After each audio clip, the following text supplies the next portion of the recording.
Another busy day at work wrapped up. My name is May. I'm currently running 3 companies. Why 3? Well, I lost my parents in a tragic accident right after graduating college. They had been managing one of those companies. I was planning to take over eventually, but I still felt like I had more to learn. Then grief and uncertainty hit me like a ton of bricks. Thankfully, the employees who had known me since I was a child said, "We'll support you, so let's give this our best shot." That gave me the resolve to take over the family business. At first, I relied heavily on their help, but after 3 or 4 years, I could handle things on my own. The business took off, and the team grew. I went on to start a second and then a third company, expanding our operations even more. Though work got busier, every day felt fulfilling. The work helped ease the pain of losing my parents, and that's when I met Tom. Tom was a client representative. The moment I met him, I felt this is the man I'll marry. It was pure intuition. We'd only talked business a few times, but I felt that if I could build a trusting relationship with him, we'd make it through anything. He would be someone who valued our friendship and would stand by me. For some reason, I felt that way. I had never been particularly interested in romance, but the moment we met, I got it. Just like some people say you'll know when you've met your spouse, I felt destiny with Tom. From then on, we naturally started going out for meals, dating, and eventually got married. Tom understood my work commitments, and while he often had to travel abroad for his own job, I was fine with it. We called it solo assignments. One day when Tom was back in town and work had slowed down a bit, we went to a family meeting at his parents' place. Tom had lost his dad when he was young and grew up in a single-parent household. I had always imagined he must have had his share of hardships. Sonia, who would be my mother-in-law, welcomed us warmly. That day, we chatted a lot with Tom and Sonia over dinner. For the first time in a while, I felt the atmosphere of a family, and it made me slightly happy. That's when Sonia mentioned she was feeling lonely. After talking it over with Tom, we decided that I would move in with Sonia at the in-laws' house. Tom traveled for work a lot, so I thought that having family around would offer a sense of security. I later realized this was a mistake, but at the time, I was just happy to gain a family. 3 months had passed since the family meeting, and Tom had another overseas business trip. I decided to move into the in-laws' house at the same time.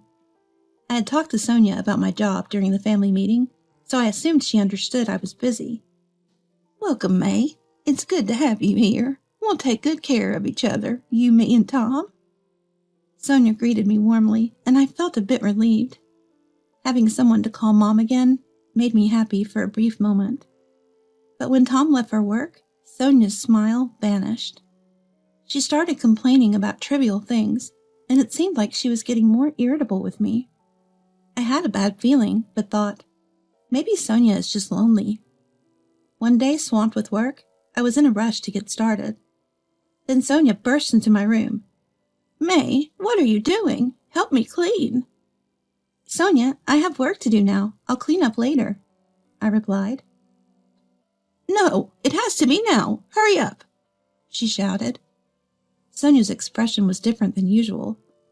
It was so cold, you wonder if she ever looked like this before. "Fine, let's get it done so I can work," I thought, and helped her clean. It took about 2 hours, but we finished. Finally, I could work.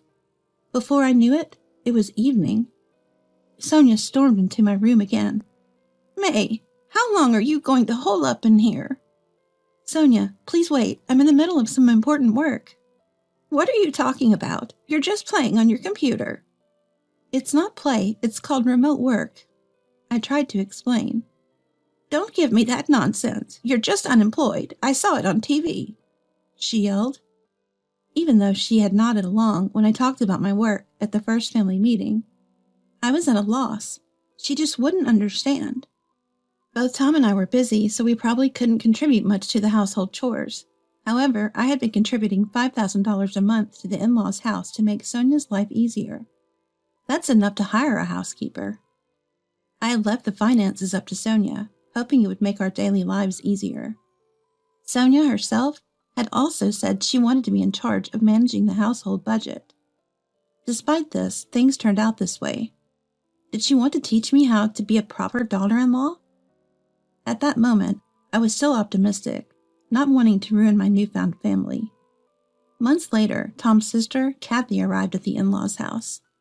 At the same time, Sonia, suspecting that I was unemployed, seemed to have reached her limit. It looked like Sonia was the one who called Kathy.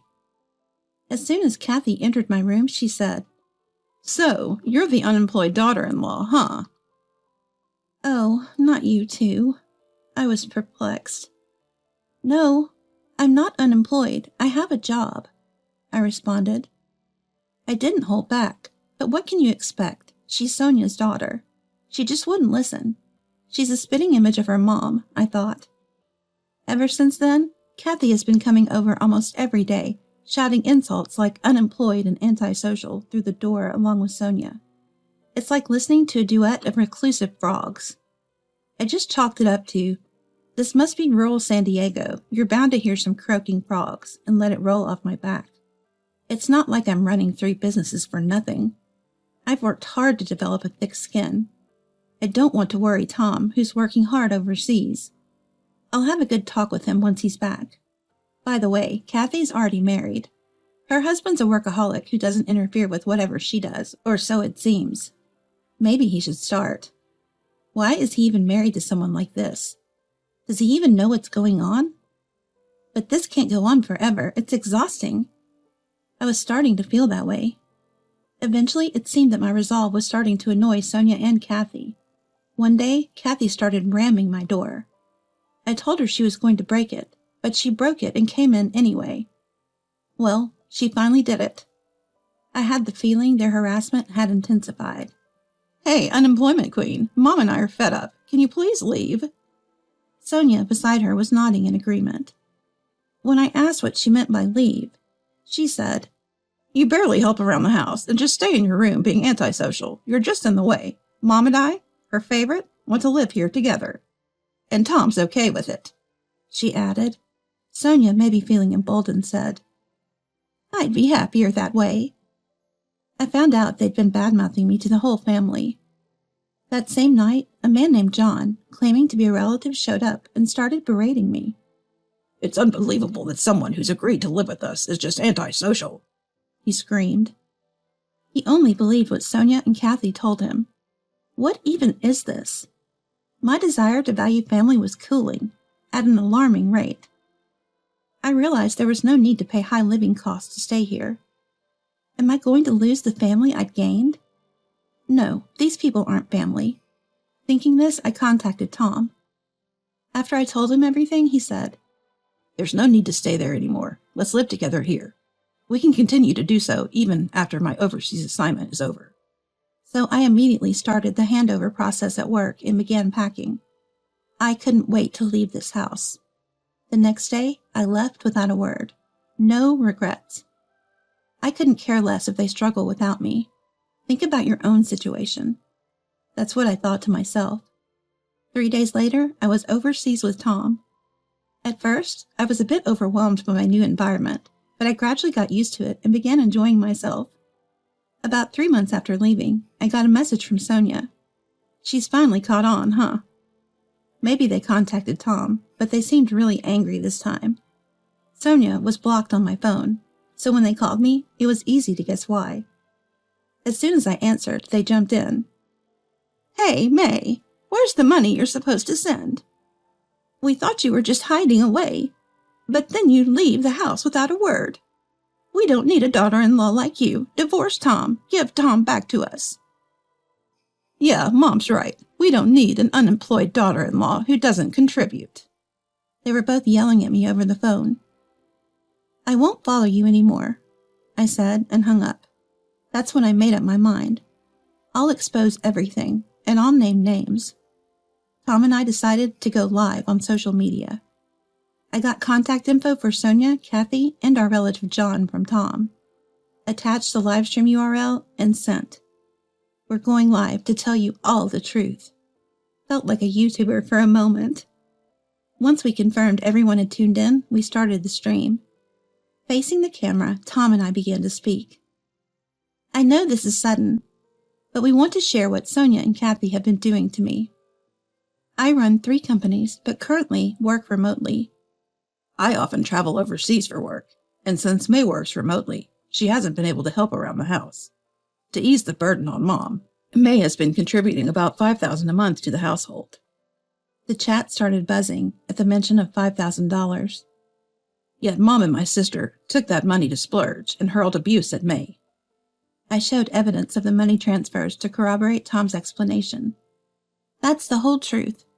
We've tried explaining to Sonia and Kathy, but they wouldn't listen. They even told me to divorce Tom. This is the reality. We're ending the live stream now. We then ended the stream. I heard later that a massive brawl broke out at the in-laws' house after the stream. Quite a tragic scene, apparently. Sonia and others had been borrowing money from relatives because what I gave wasn't enough. Relatives who got mad. Hearing my story were making a fuss, demanding repayment.